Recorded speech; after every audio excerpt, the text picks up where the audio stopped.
বন্ধুরা, আজকের আমার ভিডিওর বিষয়বস্তু হলো গোলাপ গাছের ডিসেম্বর মাসের পরিচর্যা। ডিসেম্বর মাস আসার সাথে সাথেই গোলাপ গাছে কিন্তু আমরা বিভিন্ন ধরনের সমস্যা লক্ষ্য করতে পারছি। যেমন ফুলের সাইজ ছোট হচ্ছে, কিছু কিছু গাছে ফুল অর্ধফোঁটা হয়ে থেকে যাচ্ছে, আবার কোনো কোনো গাছের গ্রোথ কিন্তু অনেকটাই স্লো। তাছাড়া এই সময় গাছে প্রচুর পরিমাণে পোকামাকড়ের আক্রমণ হচ্ছে। তো আজকের এই ভিডিওতে বন্ধুরা আমি সম্পূর্ণ ঘরোয়া পদ্ধতিতে পরিচর্যা করে দেখাবো। ফেলে দেওয়া জিনিস দিয়ে আমরা আমাদের বাগানের প্রত্যেকটা গোলাপ গাছে কিভাবে পরিচর্যা করতে পারবো সেই নিয়েই আজকের আমার ভিডিও। আমি যে সমস্যাগুলোর কথা বললাম, প্রত্যেকটা সমস্যা যদি তোমাদের বাগানের গোলাপ গাছে হয়ে থাকে তাহলে আজকের এই ভিডিওটা সম্পূর্ণ দেখার অনুরোধ রইল। কারণ আজকের এই ভিডিওতে বলবো অতিরিক্ত ঠান্ডায় আমাদের বাগানের প্রত্যেকটা গোলাপ গাছে যদি গোলাপ ফুল ছোট হয়, যদি গাছের গ্রোথ স্লো হয় বা গাছ যদি ঝিমিয়ে থাকে, তাহলে আজকের এই ভিডিওতে যে যে টিপসের কথা বলবো সেই টিপসগুলো যদি তোমরা ফলো করতে পারো তাহলে তোমাদের বাগানের প্রত্যেকটা গোলাপ গাছে কিন্তু অগণিত ফুল ফুটবে।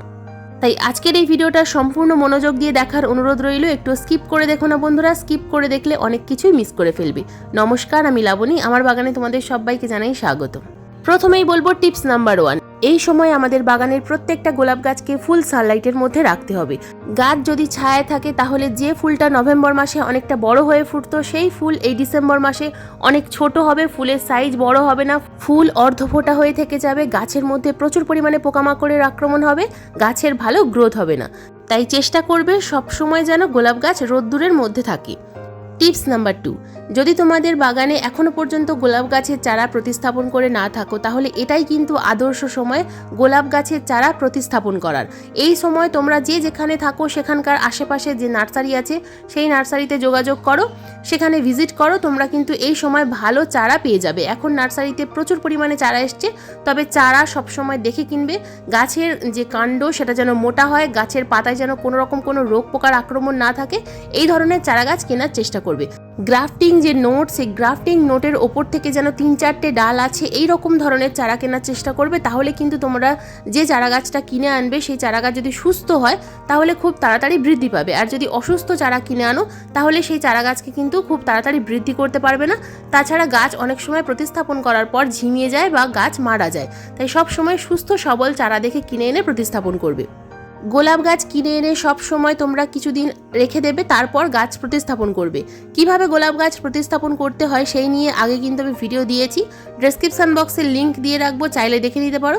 আবার আমি কিন্তু গোলাপ গাছ প্রতিস্থাপন করার ভিডিও কয়েকদিনের মধ্যেই দিয়ে দেব। Tips number 3। অতিরিক্ত কুয়াশার কারণে এই সময় আমাদের বাগানের প্রত্যেকটা গোলাপ গাছে কিন্তু প্রচুর পরিমাণে ফাঙ্গাসের অ্যাটাক হয়। যদি তোমাদের বাগানে অনেক গোলাপ গাছ থাকে তাহলে সেক্ষেত্রে চেষ্টা করবে গোলাপ গাছের টবগুলো একটু দূরত্ব বজায় রেখে রাখার। প্রতিটি গাছের মধ্যে যেন কিছুটা পরিমাণ ডিস্টেন্স থাকে। যদি কাছাকাছি থেকে যায় তাহলে একটা গাছে যে রোগ পোকার আক্রমণ হবে সেই রোগ পোকা সঙ্গে সঙ্গে অন্য কোনো গাছের মধ্যে কিন্তু ছড়িয়ে যাবে। তাই এই সময় গাছকে প্রপার সানলাইটে রাখতে হবে এবং প্রত্যেকটা টবের মধ্যে কিছুটা পরিমাণ দূরত্ব বজায় রাখতে হবে। তবেই বাগানের প্রত্যেকটা গোলাপ গাছ কিন্তু সুস্থ থাকবে। Tips number 4। বন্ধুরা, এই সময় আমাদের বাগানের প্রত্যেকটা গোলাপ গাছের টবের মাটির দিকে আমাদের লক্ষ্য রাখতে হবে। টবের মাটি যেন কখনোই শক্ত না হয়ে যায়। এই সময় কিন্তু আমরা যেহেতু সরিষার খোল ভেজানো জল বা বাদাম খোল ভেজানো জল, বিভিন্ন ধরনের খোল ভেজানো জল প্রয়োগ করছি, তো সেগুলো প্রয়োগ করার পর অনেক সময় দেখা যায় যে টবের উপরের মাটি শক্ত হয়ে জমাট বেঁধে যাচ্ছে।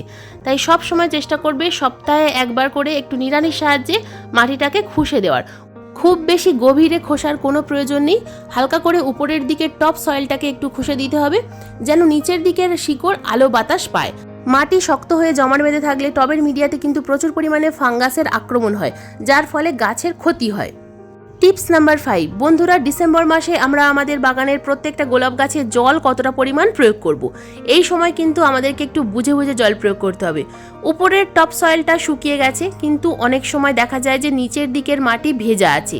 ওপরের টপ সয়েল সবসময় কিন্তু শুকিয়েই যায় রোদ্দুরের কারণে, কিন্তু নিচের দিকের মাটি অনেকক্ষণ পর্যন্ত ভেজা ভেজা থাকে। শীতকালে কিন্তু এই জিনিসটা খুব বেশি হয়, গ্রীষ্মকালে এই বিষয়টা হয় না। গ্রীষ্মকালে খুব তাড়াতাড়ি মাটি শুকিয়ে যায়, কিন্তু শীতকালে সবসময় মাটি শুকোতে চায় না, নিচের দিকের মাটি ভিজে থাকে এবং যার কারণে টবের মিডিয়াতে প্রচুর পরিমাণে ফাঙ্গাস অ্যাটাক হয়। তাই যদি প্রয়োজন মনে হয় যে দেখো টবের মাটি অতিরিক্ত ভেজা আছে তাহলে একেবারেই জল প্রয়োগ করা যাবে না। যখনই টবের মাটি শুকনো হবে তখনই গাছে কিন্তু জল প্রয়োগ করতে হবে। মিডিয়া দীর্ঘক্ষণ ভিজে থাকার কারণে গাছের মধ্যে কিন্তু ফাঙ্গাসের অ্যাটাক হবে। যদি ফাঙ্গাসের অ্যাটাক হয় তাহলে রুট খারাপ হবে এবং রুট খারাপ হয়ে গেলে গোলাপ গাছে কিন্তু বিভিন্ন ধরনের সিমটম দেখতে পাবে। গাছের পাতা ঝিমিয়ে যাবে, গাছের পাতার মধ্যে প্রচুর পরিমাণে ফাঙ্গাস অ্যাটাক হবে, ধীরে ধীরে গাছের ডালে ডাইব্যাক আসবে এবং সম্পূর্ণ গাছটা শুকিয়ে মারা যাবে। যদি তোমাদের বাগানের গোলাপ গাছে হঠাৎ এই সমস্যা দেখা দেয় তাহলে প্রথমত ফাঙ্গাস লাগা যে সমস্ত পাতা গাছ থেকে তুলে ফেলতে হবে এবং গাছটাকে তৎক্ষণাৎ রিপোর্ট করতে হবে এবং রিপোর্ট করার পর অ্যালোভেরা পেস্ট করে সেই অ্যালোভেরা লিকুইড জলে মিশিয়ে সেটা গাছের মাটিতে প্রয়োগ করতে হবে, তাহলে কিন্তু অনেকটা গাছ সুস্থ থাকে। এরপর আসি বন্ধুরা টিপস নাম্বার 6। টিপস নাম্বার 6 হলো আমাদের বাগানে গোলাপ গাছে যদি হঠাৎ গ্রোথ থেমে যায়, যদি দেখা যায় প্রচুর পরিমাণে ব্লাইন্ড শুট আসছে, তাহলে গাছের মধ্যে কিন্তু আমাদেরকে প্রুনিং করতে হবে। গাছের মধ্যে যে সমস্ত ফুল শুকিয়ে গেছে অর্থাৎ ডেড হেডিং করতে হবে এই সময়। তো ডেড হেডিং করারও কিন্তু একটা নিয়ম রয়েছে। ডেড হেডিং করতে গেলে সবসময় দেখবে যে 5 পাতার উপর থেকে এবং 3 পাতার উপর থেকে ডালটাকে কাটার। যদি আমরা ডেড হেডিং না করি, গাছের মধ্যে যদি শুকনো ফুল আমরা রেখে দিই, তাহলে কিন্তু গাছের মধ্যে কোনো রকম কোনো গ্রোথ আসে না। তো দেখো আমি কোথা থেকে কাটলাম, 5 পাতার ঠিক উপর থেকে কিন্তু ডালটাকে কেটে দিলাম।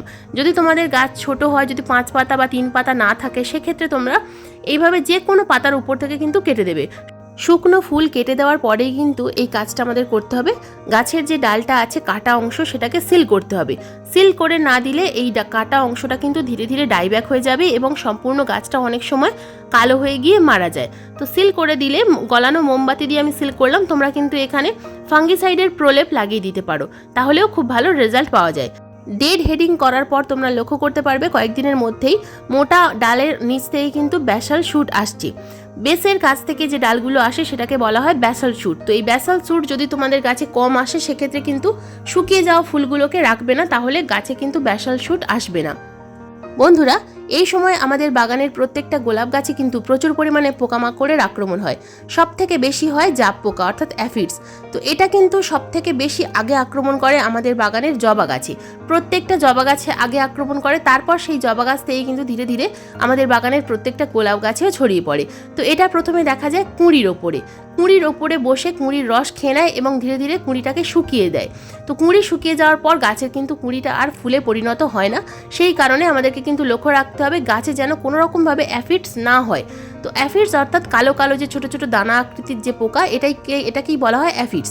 তো প্রতি সপ্তাহে একবার করে যদি নিম অয়েল গাছে স্প্রে করতে পারো এবং নিম অয়েলের সাথে যদি 1 চা চামচের 4 ভাগের 1 ভাগ বেকিং সোডা মিশিয়ে প্রয়োগ করতে পারো, তাহলে কিন্তু এই জাপ পোকা বা অ্যাফিডস একেবারেই থাকে না।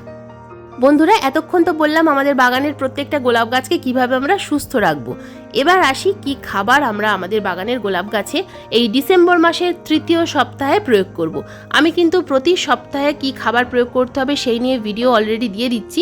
তো এটা কিন্তু সামনের সপ্তাহে কি খাবার দিতে হবে সেটাই দেখাচ্ছি। তো দেখো এখানে কিন্তু আমি একটা খাবার তৈরি করে রেখেছি, সম্পূর্ণ ঘরোয়া অর্গ্যানিক খাবার, জৈব খাবার। তো এটা কি? এটা হলো লেবুর খোসা ভেজানো জল।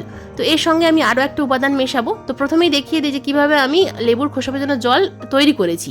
তো দেখো এখানে কমলা লেবুর খোসা আছে, দুটো একটা পাতি লেবুর খোসা আছে। তো যে লেবুর খোসা তোমাদের হাতের কাছে থাকবে সেই লেবুর খোসা তোমরা জলে ভিজিয়ে দেবে। যদি কমলা লেবুর খোসা নাও, সেক্ষেত্রে 2টো কমলা লেবুর খোসা 1 লিটার জলে ভিজিয়ে আমি 24 ঘন্টার জন্য রেখে দিয়েছিলাম। পাতিলেবুর খোসা হলে অন্তত 4টে কি 5টা ভালোভাবে কেটে রস বের করে নিয়ে সেই খোসাটাকে শুধুমাত্র জলের সাথে ভিজিয়ে রাখতে হবে। তো আমি এখানে কমলালেবুর খোসাটাই বেশি দিয়েছিলাম, 2টো কমলালেবুর খোসা। তো অন্য একটা পাত্র নিয়েছি, দেখো এই পাত্রের মধ্যে আমি কিন্তু কমলালেবুর যে খোসা ভেজানো জল সেটা নিয়ে নিচ্ছি। তো তোমরা চাইলে কিন্তু ছেঁকেও নিতে পারো। আমি এখানে সম্পূর্ণ 1 লিটার কমলালেবুর খোসা ভেজানো জলটা ঢেলে নিলাম। তো এরপর এখানে মিশিয়ে দেবো সাধারণ আরও 1 লিটার জল। যে কোনো খাবার সবসময় ডাইলিউট করে তবেই কিন্তু গাছে প্রয়োগ করতে হবে। সরাসরি গাছে প্রয়োগ করলে গাছে কিন্তু অনেক সময় ক্ষতি হতে পারে। তো দেখো আমি কিন্তু আরও 1 লিটার সাধারণ জল এখানে লিকুইড খাবারটার সঙ্গে মিশিয়ে নিলাম। তো এর মধ্যে আমি মিশিয়ে দেবো কফি, 1/2 চা চামচ কফি পাউডার। তো এটা এখানে 2 টাকার পাতার মধ্যে যতটুকু কফি আছে ততটুকুই কিন্তু আমি এই 2 লিটার জলের মধ্যে মিশিয়ে দেবো। বন্ধুরা, এই কমলা লেবুর খোসা ভেজানো জল বা কফি পাউডার কেন আমরা আমাদের বাগানের গোলাপ গাছে প্রয়োগ করব? কমলা লেবু খোসা ভেজানো জলের মধ্যে আছে প্রচুর পরিমাণে পটাশিয়াম। তাছাড়া অনেক সময় আমাদের বাগানের গোলাপ গাছগুলো প্রতিস্থাপন করার পর থেকে গাছের কোনো রকম কোনো বৃদ্ধি হয় না। তো যে কারণে আমাদের টবের মিডিয়াতে যদি আমরা এই কমলা লেবুর খোসা ভেজানো জল বা কফি পাউডার প্রয়োগ করি, টবের মিডিয়া অ্যাসিডিক হবে এবং আমাদের গাছে প্রচুর পরিমাণে যেমন ফুল আসবে তেমন ভালো গাছের গ্রোথ হবে। প্রথমেই টবের মিডিয়া হালকা করে খুশে নিতে হবে, তারপর গাছে কিন্তু খাবার প্রয়োগ করতে হবে। আগে লক্ষ্য করবে যে টবের মিডিয়াটা হালকা ভেজা কি শুকনো। যদি দেখো যে মোটামুটি শুকনো আছে তবেই কিন্তু তোমরা খাবারটা প্রয়োগ করতে পারবে। যদি অতিরিক্ত মাত্রায় ভেজা থাকে তাহলে খাবার প্রয়োগ করা যাবে না। তো এটা একটা 10 ইঞ্চি টব, তো 10 ইঞ্চি টবে আমি কিন্তু এখানে 500 ml লিকুইড খাবার প্রয়োগ করলাম। টবের সাইজ অনুযায়ী গাছে কিন্তু খাবার প্রয়োগ করতে হবে। ছোট টবে অতিরিক্ত খাবার প্রয়োগ করা যাবে না, আবার বড় টবে অনেক কম খাবার প্রয়োগ করা যাবে না। তো এখানে দেখো একটা 6 ইঞ্চি টবে 250 ml দিলাম, একটা 8 ইঞ্চি টবে 500 ml এর থেকে সামান্য কম প্রয়োগ করলাম। প্রতিটা খাবার প্রয়োগ করার মাঝে অন্তত 10 দিনের ব্যবধান অবশ্যই রাখবে। যদি তোমরা গতকাল কোনো খাবার প্রয়োগ করে থাকো তাহলে এই খাবার কিন্তু এই মুহূর্তে প্রয়োগ করা যাবে না। যে কোনো খাবার প্রয়োগ করতে গেলে সবসময় 10 থেকে 15 দিনের ব্যবধান অবশ্যই রাখতে হয়, তা না হলে গাছে কিন্তু বিভিন্ন ধরনের সমস্যা আসতে পারে।